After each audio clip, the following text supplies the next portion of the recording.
आज भी ये रिकॉर्ड में है। हमारे देश की जो न्यूक्लियर डील हुई थी उसमें अतीक अहमद ने भी वोटिंग करी थी। चौराहे के ऊपर वो लड़ते लड़ते क्रूड बॉम्ब मार रहे थे एक दूसरे के ऊपर।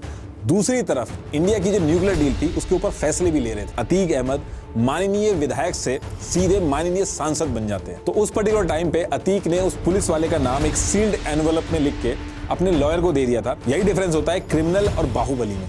बाहुबली में इतना बल होता है कि उसके केस जो होते हैं वो कोर्ट में प्रूव नहीं हो पाते हैं, इसीलिए उसको क्रिमिनल नहीं बाहुबली बोला जाता है। आप किसी को भी बंदूक एक बार दे सकते हो, लेकिन एक बार बंदूक देने के बाद आपका कंट्रोल उससे हट जाता है, चाहे वो कोई हो। उसके विटनेस थे या नहीं थे, यही रीजन बनता है अतीक अहमद की सारी दिक्कतों का। और ये लोग उस टेम्पो का भी पीछा करके हॉस्पिटल तक पहुंचते हैं और वहां पे फिर से गोली और बम फेंकते हैं।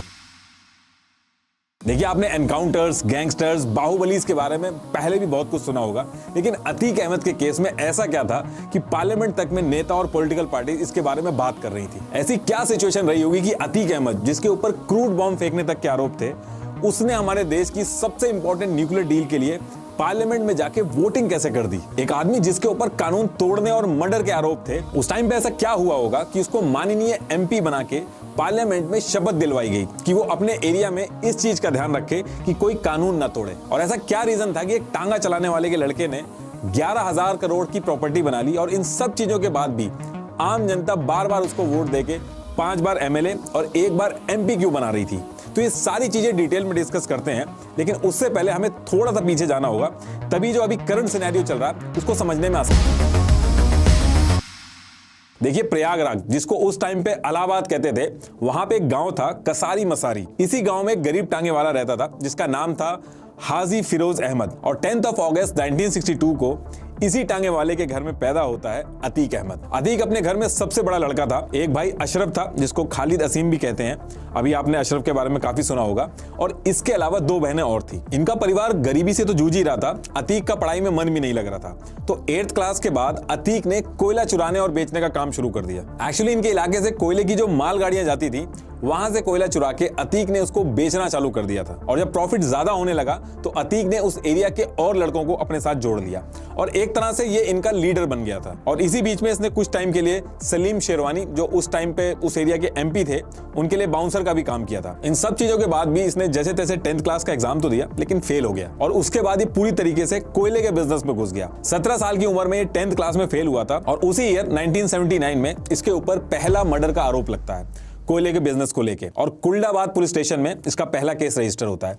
1979 से लेके 1983 तक अतीक ने अपने कोयले के बिजनेस के साथ साथ एक्सटॉर्शन यानी वसूली करना भी शुरू कर दिया था, लेकिन ये सारी चीजें बहुत ही छोटे लेवल पे हो रही थी। उसी टाइम पे सेम एरिया में एक बहुत बड़ा गैंगस्टर था जिसका नाम था शौक ए एलाई, जिसको सब चांद बाबा भी बोलते थे। ये उस एरिया का सबसे बड़ा डॉन था और इसके हिसाब से सारी चीजें चलती थी। जिस एरिया में रहता था उस एरिया में पुलिस नहीं जाती थी। कहा जाता है कि पॉलिटिकली ये बहुत स्ट्रांग था और नेताओं का हाथ इसके सर पे था। पुलिस इसके गैंग के किसी भी आदमी को हाथ नहीं लगाती थी। 1988 में इस एरिया में एक नए पुलिस ऑफिसर नवरंग सिंह आते हैं और ये पहले पुलिस ऑफिसर थे जिसने चांद बाबा को उसके एरिया में घेर के पकड़ने की कोशिश की थी। चांद बाबा बच के तो निकल जाता उस दिन, लेकिन सेम उसी रात को चांद बाबा पूरे पुलिस स्टेशन को घेर लेता है। कई घंटों तक चारों तरफ से पुलिस स्टेशन के ऊपर गोलियां बरसाई जाती हैं और बॉम्ब फेंके जाते हैं। चांद बाबा का जो बॉम्ब बनाने का स्टाइल था वो बहुत अलग था, जिसकी वजह से चांद बाबा को बमबाज भी कहते थे। इसके आदमी बैग के अंदर बॉम्ब बनाने का सामान रखते थे और ऑन द स्पॉट बॉम्ब बना के मारते थे और क्रूड से ये बम बनाते थे। अभी जो उमेश पाल वाला जो इंसिडेंट हुआ था उसमें भी सेम इसी तरीके से बॉम्ब बनाए गए थे। अभी आगे बताऊंगा मैं, और ये सारी छोटी छोटी डिटेल्स में बता रहा हूं। अभी जब करंट सिचुएशन आएगी तो अब आप इसको रिलेट कर पाओगे। तो इधर अतीक छोटे लेवल पे अपने गैंग के साथ काम कर रहा था और सेम टाइम पे सेम एरिया से चांद बाबा भी अपना काम कर रहा था। इसके बाद एक दिन अतीक अहमद को पुलिस उठा के ले जाती है। उसके ऊपर NSA यानी कि नेशनल सिक्योरिटी एक्ट लग जाता है। इनफैक्ट अतीक अहमद पूरे यूपी में पहला आदमी था जिसके ऊपर गैंगस्टर एक्ट लगा था। और इसी टाइम पे अतीक को किसी ने बताया था कि चांद बाबा के अलावा उसको कोई और इस सिचुएशन से नहीं बचा सकता। और यही वो टाइम था जब अतीक अहमद चांद बाबा से मिलता है और उसकी मदद लेता है। कहा जाता है कि इस चीज के लिए चांद बाबा ने दिल्ली से सोर्स लगवाई थी और अतीक को सेम डे में छुड़वाया था। चांद बाबा को अतीक के अंदर काफी टैलेंट दिखता है, इसलिए वो अतीक को अपने साथ रख लेता है। इसके बाद अतीक चांद बाबा के साथ मिलकर और पावरफुल हो जाता है और उसका जो पुलिस का डर था वो भी खत्म हो जाता है। चांद बाबा के साथ रहकर उसने हर एक चीज सीखी, बॉम्ब बनाने से लेकर हथियारों की सप्लाई, एक्सटॉर्शन के तरीके, सब कुछ सीखा। अतीक ने वहां पे रहकर ये भी सीखा कि चांद बाबा जो है वो छोटे छोटे इलेक्शन भी लड़ रहा है, तो अतीक भी उसको देख के इलेक्शन लड़ने के लिए बोलता है और इसको लेके चांद बाबा और अतीक में लड़ाई हो जाती है और दोनों अलग हो जाते हैं। लेकिन अतीक अहमद काफी तेज था, वो सारी चीजें चांद बाबा के साथ रहकर सीख लेता है और अब चांद बाबा का ही कंपटीशन बन जाता है। अब 1989 में असेंबली इलेक्शन आते हैं और अतीक इंडिपेंडेंट पार्टी बना के खड़ा होता है क्योंकि कोई पॉलिटिकल पार्टी उसको टिकट नहीं देती है। और वहीं दूसरी तरफ चांद बाबा भी सेम टाइम पे सेम सीट से खड़ा होता है। इसको लेके अलग अलग कहानियां हैं, लेकिन मैं अभय अवस्थी जो सोशल साइंटिस्ट और फॉर्मर इलाहाबाद स्टूडेंट यूनियन के प्रेसिडेंट भी रहे हैं, मैं उनकी थ्योरी लेके चलता हूं। चांद बाबा अतीक को इलेक्शन से पीछे हटने के लिए धमकी भी देता है, लेकिन अतीक नहीं मानता है क्योंकि जो पॉलिटिकल पार्टीज चांद बाबा के अगेंस्ट में थी उनका हाथ अतीक पे था। चांद बाबा और अतीक के बीच में इस पूरे चुनाव के टाइम पे बहुत गैंगवार होती है, लेकिन फाइनली अतीक ये चुनाव जीत जाता है। इसके कुछ दिन बाद ही चांद बाबा का मर्डर हो जाता है। अतीक एमएलए तो बनता ही है, साथ में चांद बाबा का जो पूरा 2 नंबर का बिजनेस था उसको भी टेक ओवर कर लेता है। ये जितने भी गैंगस्टर थे, इनकी गैंग में हिंदू, मुस्लिम, हर कास्ट के लोग होते थे। ये जब क्राइम करते थे तो उसमें भी कास्ट नहीं देखते थे, हर कास्ट के लोगों के साथ क्राइम करते थे। बेसिकली जिनके पास पैसा होता था उनके साथ क्राइम होता था। 1989 में अतीक अहमद एमएलए तो बनता ही है, बल्कि उसके बाद भी 1989 से 2004 तक कॉन्टिन्यूसली इलेक्शन जीत के 5 बार एमएलए बनता है। 5 बार बड़ी बड़ी पार्टी के जो नेता थे उनको हरा के इलेक्शन जीतना ये आसान बात नहीं थी। देखिए, इलेक्शन पैसा और पावर से जीता जाता था और कहा जाता है कि उस टाइम पे अतीक के पास इस एरिया में दोनों था। और कुछ एलिगेशन ये भी हैं कि एक्सटॉर्शन और लैंड कब्जा करके इसने पैसा तो बहुत बनाया, इसके साथ साथ इलेक्शन टैक्स के नाम पे businessman, builders, factory owners, hospitals owners, बड़ी रिटेल शॉप्स के ओनर, इन सब से भी पैसा वसूली की। और सिर्फ इतना ही नहीं, एलिगेशन ये भी है कि इलेक्शन के टाइम पे बूथ कैप्चरिंग और दूसरे एरिया से लोगों को ट्रक में भर के वोट के टाइम पे लाना, इसके साथ साथ बड़ी बड़ी पॉलिटिकल पार्टीज के लिए बहुत ही आसानी से पार्टी फंड के नाम पे करोड़ों जमा करवा देता। इसकी एक बात पे भीड़ इकट्ठी हो जाती थी बंदूकें लेके। इनफैक्ट 1995 में आपने मायावती जी वाला जो गेस्ट हाउस कांड था उसके बारे में सुना होगा, जहां पे मायावती जी को अटैक की वजह से रूम में बंद होना पड़ गया था और इसका इल्जाम भी अतीक अहमद के ऊपर आया था। इस इंसिडेंट के बाद अतीक और फेमस होता है अपने एरिया के अंदर और पॉलिटिकल पार्टी जो थी उनको भी इसमें टैलेंट दिखता था। अतीक अहमद को हर पार्टी अपने साथ लेना चाहती थी। 2004 में समाजवादी पार्टी ने अतीक को फूलपुर की सीट से लोकसभा का टिकट दिया और अतीक जीत भी जाता है। और ये इलेक्शन जीतने के बाद अतीक अहमद माननीय विधायक से सीधे माननीय सांसद बन जाते हैं। अब देखिए, ये स्टोरी तो मैं आपको बता ही रहा हूं, लेकिन मैं आपको एक और स्टोरी रेकमेंड करना चाहूंगा। कुक्कू एफएम की ऑडियो बुक आनंद पाल सिंह गैंगस्टर और रॉबिन हुड, जो हिंदी में भी अवेलेबल है। इस ऑडियो बुक में काफी इंटरेस्टिंग चीजें बताई गई हैं आनंद पाल के बारे में, जैसे कैसे वो फ्लुएंट इंग्लिश बोलता था और अपने नेक्स्ट प्लान के बारे में फेसबुक जैसे प्लेटफॉर्म पे पोस्ट भी डाल देता था। ऐसी चीजें जो आपने किसी क्रिमिनल के बारे में शायद पहले नहीं सुनी होंगी। कुक्कू एफएम इंडिया का लीडिंग ऑडियो शो प्लेटफॉर्म है, जिसमें 10,000 से ज्यादा ऑडियो बुक्स अवेलेबल हैं। क्राइम, थ्रिलर से लेके ऑटोबायोग्राफी तक कुक्कू एफएम पे हर तरह की ऑडियो बुक्स अवेलेबल हैं। और अगर आप मेरा कूपन कोड NR50 यूज करते हो तो आपको कुक्कू एफएम के फर्स्ट मंथ के सब्सक्रिप्शन पे मिलेगा 50% ऑफ, यानी कि 49 रुपीज में 10,000 से ज्यादा ऑडियो बुक्स का एक्सेस। और कहीं भी ट्रैवल करते हुए या अपने फ्री टाइम में इन ऑडियो बुक्स को आप सुन सकते हो। ऑडियो बुक्स को मैं पर्सनली भी प्रेफर करता हूं क्योंकि इससे स्क्रीन टाइम भी कम होता है और टाइम यूटिलाइज भी अच्छे से हो जाता है। डाउनलोड करिए Kuku FM, link is in the description. तो टॉपिक पे वापस आते हैं। फूलपुर सीट जिससे अतीक MP बना था, ये कोई छोटी मोटी सीट नहीं थी। इस सीट से जवाहरलाल नेहरू जी जीत के पार्लियामेंट पहुंचे थे और फिर PM बने थे। उनकी सिस्टर भी इसी सीट से खड़ी हुई थी और फिर VP सिंह जी भी इसी सीट से जीत के प्राइम मिनिस्टर बने थे। ये नॉर्मल सीट नहीं थी। अतीक का यहां से जीतना मजाक नहीं था। अब देखिए, आपको ये तो पता ही है कि एक कैंडिडेट MLA और MP एक साथ नहीं बन सकता, तो इसलिए अतीक MLA की सीट छोड़ के MP की सीट ले लेता है। और ये जो MLA की सीट खाली होती है, इसके लिए बाय इलेक्शन होते हैं। अब खुद तो अतीक MP बन गया था, लेकिन ये जो MLA की सीट खाली थी, तो इस सीट के लिए अतीक ने अपने भाई अशरफ, जिसको खालिद असीम भी कहते हैं, उसको खड़ा कर दिया अक्टूबर 2004 में। अब इसी सीट से BSP की तरफ से राजूपाल भी इलेक्शन लड़ता है और 4000 वोट से जीत भी जाता है। ये बात अतीक को बिल्कुल पसंद नहीं आती है, लेकिन राजूपाल भी कोई हल्का आदमी नहीं था उस एरिया का। राजूपाल भी उस एरिया के कई सारे जो गैंग थे उनसे टच में था। राजूपाल के ऊपर भी आरोप थे कि राजूपाल ने अनीस पहलवान को मरवाया, लेकिन ये कोर्ट में प्रूव नहीं हो पाया था। राजूपाल ने अक्टूबर 2004 में इलेक्शन जीता। उसके अगले महीने ही राजूपाल के ऊपर बॉम्ब और गोलियां चलती हैं, लेकिन राजूपाल बच जाता है।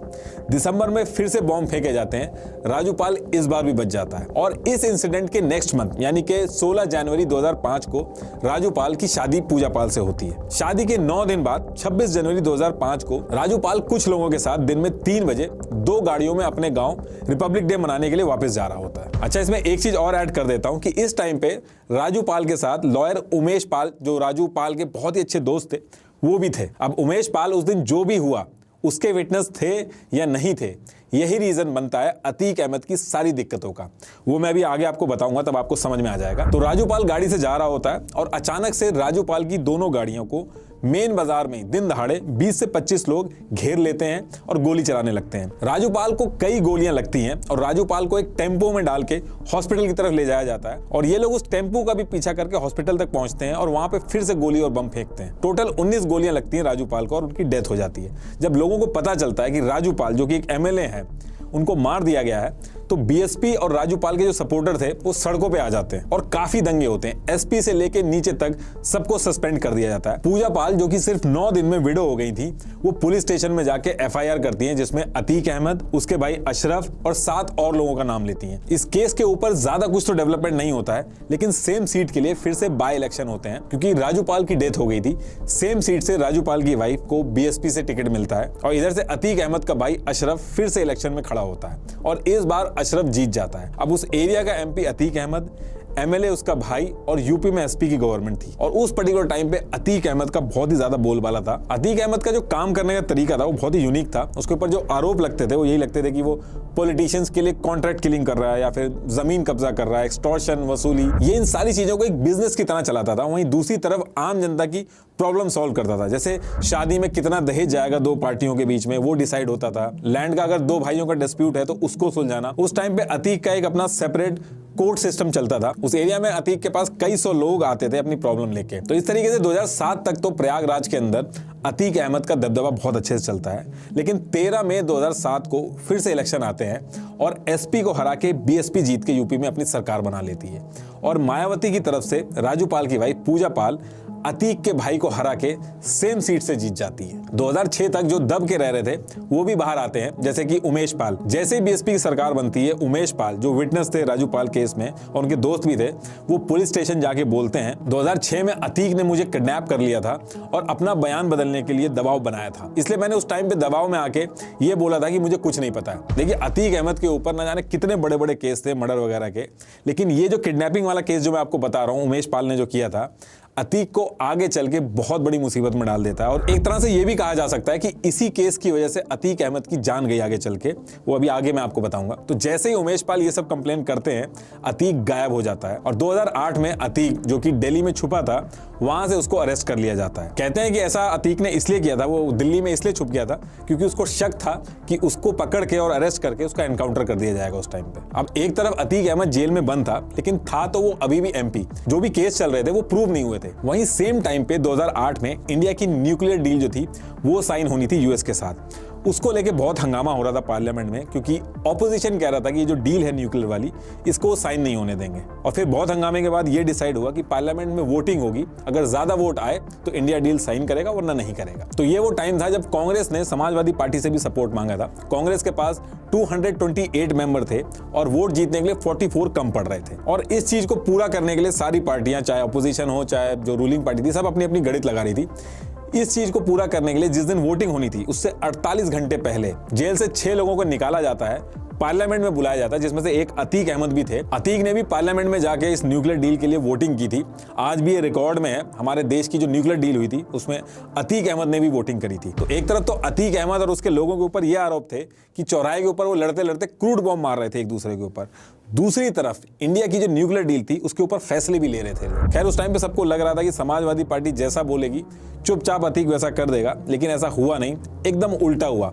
अतीक ने मुलायम सिंह और कांग्रेस के खिलाफ वोट किया, यानी कि न्यूक्लियर डील के अगेंस्ट में वोट किया। और इस चीज से नाराज होकर समाजवादी पार्टी ने अतीक और बाकी 6 एमएलए जो थे उनको समाजवादी पार्टी से निकाल दिया। अब यहां से अतीक अहमद जेल में तो आ गया था, लेकिन क्राइम प्रूव नहीं हुआ था और कोर्ट में हेयरिंग चल रही थी। देखिए इसमें एक चीज और बता देता हूं कि आज की डेट तक अतीक के ऊपर 100 से भी ज्यादा केस रजिस्टर थे, लेकिन सिर्फ एक में ही प्रूव हो पाया कि वो गिल्टी है, वो भी उसके मरने से कुछ दिन पहले। उससे पहले उसके ऊपर लगा एक भी केस प्रूव नहीं हुआ था कोर्ट के अंदर, क्योंकि कोई भी गवाह सामने ही नहीं आता था तो अपने बयान से बदल जाता था, या जो आने वाला होता था उसकी किसी न किसी वजह से मौत हो जाती थी। इनफैक्ट कहा जाता है कि जिन पुलिस वालों की ड्यूटी लगती थी अतीक अहमद को हथकड़ी पहनाने के लिए या फिर जेल में इधर से उधर ले जाने के लिए, वो डर के मारे अपना जो नेम टैग होता था वो भी छुपा के जेब में रख लेते थे, कहीं अतीक अहमद को उनका नाम ना पता चल जाए। इतना खौफ था। उस पर्टिकुलर टाइम पे 10 जजेस ऐसे थे जिन्होंने अतीक अहमद के केस सुनने से ही मना कर दिया था। इन सब रीजंस की वजह से उसका जो क्राइम था वो कभी प्रूव ही नहीं हो पाया। अब क्योंकि कोई क्राइम प्रूव नहीं हुआ है तो वो इलेक्शन लड़ सकता था। अतीक 2009 में इलेक्शन लड़ता है अपना दल नाम की एक पार्टी से और हार जाता है। 2012 में बेल पे बाहर आता है, फिर से इलेक्शन लड़ता है। इस बार राजू पाल की जो वाइफ पूजा पाल थी उनके सामने लड़ता है, उनसे भी हार जाता है। 2014 में मुलायम सिंह यादव जी फिर से अतीक को टिकट देते हैं, लेकिन अखिलेश यादव जी इस चीज को लेकर अपने फादर से काफी झगड़ा कर लेते हैं। ये भी कहा जाता है कि अतीक को टिकट नहीं मिलना चाहिए, इस चीज को लेकर झगड़ा करते हैं। लड़ाई बहुत ज्यादा बढ़ती है, लेकिन उसके बाद भी अतीक को टिकट दिया जाता है, लेकिन ये इलेक्शन भी अतीक हार जाते हैं। और जब इतने इलेक्शंस बैक टू बैक वो हार गया था, इसके बाद अतीक अहमद के अंदर पॉलिटिशियंस का जो इंटरेस्ट था वो कम होने लगा था, क्योंकि उसकी पावर पहले जैसी नहीं रही थी। लेकिन इसके बाद भी अतीक जब भी बेल वगैरह पे बाहर आता था तो ट्राई करता था कि लोगों की प्रॉब्लम सॉल्व करे, आसपास के एरिया की जितनी भी प्रॉब्लम थी उनको सॉल्व करता था। इसके बाद फिर से अतीक से एक गलती होती है, जिसकी वजह से अतीक फिर से जेल में पहुंच जाता है और बेल पे भी नहीं निकल पाता है। इलाहाबाद में एक यूनिवर्सिटी है, सैम हिगिनबॉटन यूनिवर्सिटी ऑफ एग्रीकल्चर। दिसंबर 2016 में यहाँ के स्टाफ ने 2 लड़कों को एग्जाम देने से मना कर दिया क्योंकि वो चीटिंग कर रहे थे, और ये मामला अतीक के पास आता है। फिर अतीक भीड़ लेके यूनिवर्सिटी पहुंचता है और टीचर्स और स्टाफ को मारता पीटता है। वो पूरा वीडियो वायरल हो जाता है और इसकी वजह से इतना हंगामा होता है कि अतीक को फिर से 2017 फैब में गिरफ्तार कर लिया जाता है। और इसी के साथ साथ राजू पाल वाला जो केस था उसकी भी जांच सीबीआई कर रही थी। इसके बाद 2017 में सीएम बनते हैं योगी जी, लेकिन इसके बाद भी अतीक अपना काम जो था वो जेल से आसानी से चला रहा था। 2018 में लखनऊ में एक बिजनेसमैन थे मोहित जायसवाल, जिसको कुछ लोग लखनऊ से उठा के अतीक के पास देवरिया जेल में ले जाते हैं। वहां पर मोहित जायसवाल से पेपर साइन करवाए जाते हैं और उसी जेल में लोग उनको मारते हैं। ये कहा जाता है कि पुलिस वालों ने भी उन्हें मारा। अब बिना पुलिस की हेल्प के तो ये सब पॉसिबल होना बहुत ही मुश्किल है। उसके बाद मोहित जायसवाल जब वहां से छूटते हैं तो पुलिस में एफआईआर रजिस्टर करवाते हैं कि इनकी 40 करोड़ की जो कंपनी थी वो अतीक ने अपनी फैमिली के नाम करवा दी है, जिसको मना करने के लिए अतीक ने इनको जेल में बुलवा के पिटवाया और डॉक्यूमेंट साइन करवाए और इसके अंदर पुलिस के ऊपर भी आरोप लगाए। इसी इंसिडेंट से क्लियर हो गया था कि अतीक का नेटवर्क बहुत स्ट्रांग है, जेल में भी अतीक को रोका नहीं जा सकता। तो सुप्रीम कोर्ट ने अतीक अहमद को 2019 में साबरमती जेल में शिफ्ट कर दिया था ताकि ये सब बंद हो सके। इसी के साथ साथ सीबीआई की जो इन्वेस्टिगेशन चल रही थी राजूपाल वाले केस में वो 2022 में कंप्लीट हो जाती है और राजूपाल मर्डर केस में सीबीआई टोटल 5 लोगों के नाम मेंशन करती है। उन 5 लोगों में से एक अतीक अहमद और उसका भाई अशरफ भी था। और इसमें एक चीज और इंपॉर्टेंट थी कि सीबीआई ने उमेश पाल को विटनेस लिस्ट से हटा दिया था, क्योंकि उमेश पाल के बयान कई बार चेंज हुए थे तो विटनेस लिस्ट में उनका नाम हटा दिया था, यानी कि ऑफिशियली उमेश पाल विटनेस नहीं थे। तो जब उमेश पाल ऑफिशियली विटनेस ही नहीं रहे तो सबका डर खत्म हो गया था। तो इस साल 24 फरवरी 2023 तक अतीक का केस पूरी तरीके से शांत पड़ा हुआ था। वो आराम से अपना साबरमती जेल में था, लेकिन 24 फरवरी 2023 को उमेश पाल, जो कि अब ऑफिशियली विटनेस तक नहीं है, इसका मतलब कि उमेश पाल से अतीक को कोई खतरा नहीं है, वो अपने गनर के साथ कोर्ट की हियरिंग सुन के अपने घर वापस आ रहे थे। जैसे ही वो घर के लिए गाड़ी से नीचे उतरते हैं उनके ऊपर 7 लोग बॉम्ब और गोली चलाना शुरू कर देते हैं। इसमें उमेश पाल और उनके गनर की डेथ हो जाती है और ये सब उमेश पाल की मदर के सामने होता है, जो कि विटनेस थी इस पूरे इंसिडेंट की। अब इसके अगले दिन उमेश पाल की वाइफ जया पाल पुलिस स्टेशन पहुंचती हैं और कंप्लेन करती हैं कि उमेश पाल को तो उन्होंने मार ही दिया, इसके साथ साथ उनको भी कॉल आया है कि उनको भी मार दिया जाएगा। और इस एफआईआर में वो नाम लेती हैं पहला तो अतीक अहमद का, अतीक के भाई का, अतीक की वाइफ का, अतीक के 2 बेटों का, और इसके साथ साथ 6 और लोगों का नाम लेती हैं। जिन जिन लोगों का एफआईआर के अंदर नाम था उन सब के लिए बहुत ही बड़ी दिक्कत आगे खड़ी हो गई थी, क्योंकि पार्लियामेंट के अंदर यूपी के सीएम योगी जी ने यह कह दिया था कि इन सबको मिट्टी में मिला दें। अतीक और अशरफ तो पहले से ही पुलिस के पास थे, अतीक साबरमती जेल में और अशरफ बरेली की जेल में, और बाकी जितने थे सबके सब फरार हो जाते हैं। और ये जो फुटेज वगैरह जो भी चीजें थी ये यूपी के अंदर बहुत ही तेजी से ट्रिगर होती हैं कि दिन दहाड़े गोलियां चल रही हैं। और इसी बीच में पुलिस के हाथ उमेश पाल के ऊपर गोली चलने वाली सीसीटीवी जो फुटेज थी वो लगती है और ये फुटेज वायरल भी हो जाती है। पुलिस इस सीसीटीवी फुटेज को स्कैन करके स्टेटमेंट देती है कि इसमें टोटल 7 लोग आइडेंटिफाई हुए हैं, जिनके नाम है असद जो कि अतीक का बेटा है, अरबाज जो कि ड्राइवर था उस दिन, उस्मान जिसने सबसे पहली गोली चलाई थी, गुलाम, गुड्डू मुस्लिम, अरमान और साबिर, ये 7 लोगों के नाम पुलिस ने बताए। 24 फरवरी को ये इंसिडेंट होता है और उसके 3 दिन बाद 27 फरवरी को पहला एनकाउंटर होता है। अरबाज जो ड्राइवर था उमेश पाल वाले इंसिडेंट में, वो नेहरू पार्क फॉरेस्ट जो कि प्रयागराज में है, वहां पर पुलिस एनकाउंटर में मारा जाता है। अब यहां से बचते हैं 7 में से 6 लोग। इसके बाद 6 मार्च को नंबर लगता है उस्मान, जिसको विजय चौधरी नाम से भी जाना जाता है। उसका भी प्रयागराज में एनकाउंटर हो जाता है। एनकाउंटर होने के बाद पुलिस ये कहती है कि ये भाग रहा था और इसको गोली लग जाती है, हम लोग इसको हॉस्पिटल ले गए और वहां पे इसकी डेथ हो गई। जबकि उस्मान की जो वाइफ थी वो उल्टा आरोप लगाती है कि मंडे की सुबह को पुलिस उस्मान को घर से लेकर गई और एक फेक एनकाउंटर में मार दिया। तो इस एनकाउंटर होने के बाद 7 में से 5 लोग बचते हैं जो उस दिन अटैक करने आए थे उमेश पाल के ऊपर। इसी बीच में अतीक जो साबरमती जेल में था, 28 मार्च को कोर्ट अतीक को उमेश पाल का जो किडनैपिंग वाला केस था उसमें उम्र कैद की सजा सुना देती है। ये पहली बार होता है जब अतीक को सजा सुनाई जाती है किसी केस में। इसके ऊपर 100 से भी ज्यादा केस थे और ये पहला केस था जिसमें इसको गिल्टी प्रूफ किया गया था। यही डिफरेंस होता है क्रिमिनल और बाहुबली में। बाहुबली में इतना बल होता है कि उसके केस जो होते हैं वो कोर्ट में प्रूव नहीं हो पाते हैं, इसीलिए उसको क्रिमिनल नहीं बाहुबली बोला जाता है। तो ये जो सजा सुनाई जाती है अतीक को, इसी सुनवाई के लिए साबरमती जेल से यूपी लाया जाता है और उसके भाई अशरफ को बरेली जेल से प्रयागराज लाया जाता है। जब अतीक को यूपी से लाया जा रहा था तो 1 मिनट के लिए भी मीडिया ने अतीक का साथ नहीं छोड़ा था। अतीक को एक स्टेट से दूसरी स्टेट में ले जाना भी कोई छोटा मोटा काम नहीं था। सिर्फ साबरमती से यूपी लाने में 10 लाख रुपए का खर्चा आया था। तो अब अतीक और अशरफ दोनों को प्रयागराज की जेल में ले आया जाता है। अब इसके बाद डेट आती है 13 अप्रैल 2023 और जो 5 लोग बचे थे उनमें से 13 अप्रैल को असद अहमद, अतीक का बेटा, और गुलाम, इन दोनों का भी झांसी के अंदर एनकाउंटर हो जाता है। अतीक अहमद के 5 बेटे थे जिसमें से सबसे बड़ा उमर लखनऊ जेल में है और दूसरा बेटा अली है जो नैनी सेंट्रल जेल में है। तीसरा बेटा असद था जिसका एनकाउंटर हो गया। इसके अलावा 2 सबसे छोटे बेटे हैं अजम और अबन जो कि क्लास 12th और क्लास 9th में है, स्टूडेंट हैं वो अभी। उनको भी यूपी पुलिस ने अरेस्ट करके प्रयागराज में एक जुवेनाइल होम में डाल दिया है और असद की वाइफ फरार है। अतीक अहमद की जो 11,000 करोड़ की जो प्रॉपर्टी थी उसको सीज कर दिया गया और घर पर बुलडोजर चला दिया गया। और ये सारी चीजें जब चल रही थी इसमें अतीक की वाइफ ने सीएम योगी जी को लेटर भी लिखा कि उनके हस्बैंड अतीक का एनकाउंटर भी कराया जा सकता। और इसके साथ साथ अतीक ने भी कहा कि उसको किसी पुलिस वाले ने धमकी दी है कि तुम लोग भी मारे जाओगे। तो उस पर्टिकुलर टाइम पे अतीक ने उस पुलिस वाले का नाम एक सील्ड एनवलप में लिख के अपने लॉयर को दे दिया था कि अगर उसको कुछ होता है तो ये letter chief justice of India, chief justice of UP high court और यूपी सीएम को दे दिया जाए। इस लेटर को लेके भी काफी बवाल चल रहा है कि इसमें किसका नाम है, लेकिन अभी तक कुछ पता नहीं चल पाया है। तो 7 लोग जो उस दिन हमला करने आए थे उमेश के ऊपर, उसमें से 4 का एनकाउंटर हो चुका है। बाकी 3 गुड्डू मुस्लिम, अरमान और सबीर ये भागे हुए हैं। इनके ऊपर 5 लाख का इनाम है। 13 अप्रैल 2023 जिस दिन असद अहमद, अतीक के बेटे का एनकाउंटर होता है और नेक्स्ट डे उसकी बॉडी को कसारी मसारी गांव में ले जाया जाता है। ये वही गांव है जो मैंने शुरू में बताया था कि जहां पे अतीक अहमद पैदा हुआ था। तो असद की बॉडी का जो लास्ट रिचुअल था वो वहीं पे होना था और इससे थोड़ी दूर पे धूमनगंज पुलिस स्टेशन में अतीक और उसका भाई अशरफ बंद थे, लेकिन उनको वहां पे जाने नहीं दिया गया, मना कर दिया गया। अब देखिए कोर्ट से स्पेशल ऑर्डर थे कि अतीक और अशरफ जो जेल में बंद थे इनका रेगुलर मेडिकल चेकअप होगा ताकि कोई मारपीट हो इनके साथ तो वो पता चल सके। तो नेक्स्ट डे यानी कि 15 अप्रैल को इन दोनों को रात 10 बजे कॉलविन हॉस्पिटल की तरफ ले जाया जाता है धूमगंज पुलिस स्टेशन से, जो कि 10 मिनट की दूरी पे है। इनकी जो गाड़ी थी वो हॉस्पिटल से थोड़ी दूर पे रुकती है और ये लोग गाड़ी से उतर के पैदल पैदल हॉस्पिटल की तरफ बढ़ते। मीडिया वाले इनको घेर लेते हैं, उसमें से ही 3 लोग फेक मीडिया पर्सन बन के आते हैं और अतीक और अशरफ को मार देते हैं, जो कि आपने वीडियो में ऑलरेडी देखा ही होगा। तो अब क्वेश्चन ये है कि ये 3 हैं कौन और इन्होंने मारा क्यों? इनमें से एक का नाम है लवलेश तिवारी, दूसरे का मोहित जिसको सनी भी बोलते हैं और तीसरा अरुण मौर्य। इनको जब पुलिस ने पकड़ा तो इन्होंने कहा कि इनको अपना नाम बनाना था क्राइम की दुनिया में, इसलिए मारने के लिए कोई बड़ा आदमी चाहिए था, इसलिए इन्होंने अतीक और अशरफ को मारा। लेकिन पुलिस अभी भी इन्वेस्टिगेशन कर रही है कि ये तीनों अलग अलग शहर में रहते थे, ये तीनों एक दूसरे से मिले तक नहीं थे। सिर्फ सनी और लवलेश जो थे वो 2021 में बांदा जेल में एक बार मिले थे और उसके बाद इनका कोई कांटेक्ट नहीं हुआ था। तो ये लोग इस काम के लिए साथ में कैसे आए? दूसरी चीज, ये लोग काफी गरीब भी थे, कपड़े तक फटे पुराने पहने थे। तो इनके पास हैवी कैलिबर जिगाना टर्गिश पिस्टल जो यूएस कोस्ट गार्ड और फिलीपीन मलेशिया की जो पुलिस थी वो यूज करती है, जिसकी कीमत करीब 6 से 7 लाख होगी, ये कैसे इनके पास आ गई? एक फेक कैमरा और माइक खरीदने के लिए पैसे कहां से आए? इनको कैसे पता चला कि टाइम बदल के अतीक को मेडिकल चेकअप कराने के लिए रात में एग्जैक्ट 10:30 बजे ही हॉस्पिटल के लिए ले जाया जा रहा है?